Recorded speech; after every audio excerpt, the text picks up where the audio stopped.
زمانے کا ستایا ہوا ایک غریب شخص کسی امیر کے دروازے پر گیا نا، اسے اپنے حال سے آگاہ کرنے کے بعد مدد کا طلبگار ہوا۔ وہ امیر شخص مال دولت تو رکھتا تھا مگر اخلاق جیسی نعمت سے بہراور تھا، محروم تھا۔ اس نے اس مفلس کو خوب ڈانٹا، اس غریب شخص کو خوب ڈانٹا اس امیر شخص نے، اور اپنے نوکروں کو حکم دیا کہ وہ اسے دھکے دے کر باہر نکال دیں۔ اس غریب شخص کو اس بد اخلاق امیر کی یہ حرکت نہایت ناگوار گزری۔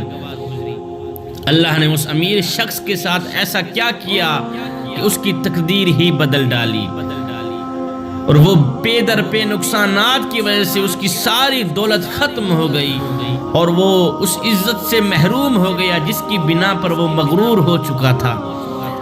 قانون قدرت ہے کہ جب کسی پر زوال آتا ہے تو کوئی اس کا نہیں رہتا۔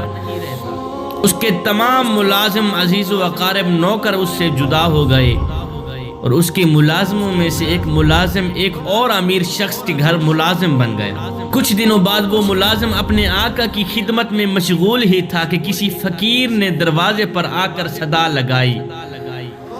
اس امیر شخص نے جو کہ خدا ترس تھا، اس نے اپنے اس خادم کو بھیجا کہ وہ سائل کو جا کر کھانا کھلائے اور اس کی حاجت پوری کرے۔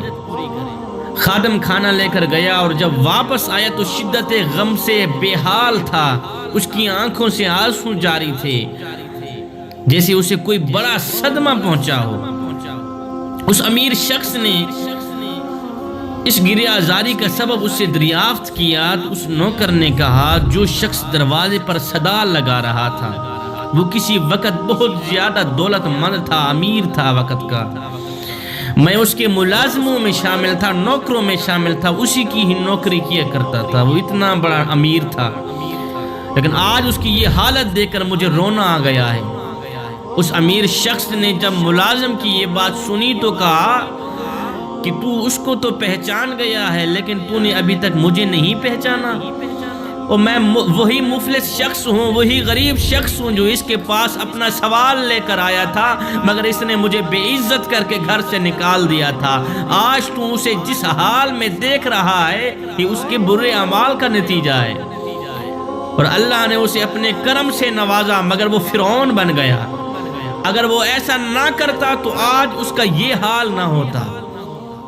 اللہ اکبر۔ حضرت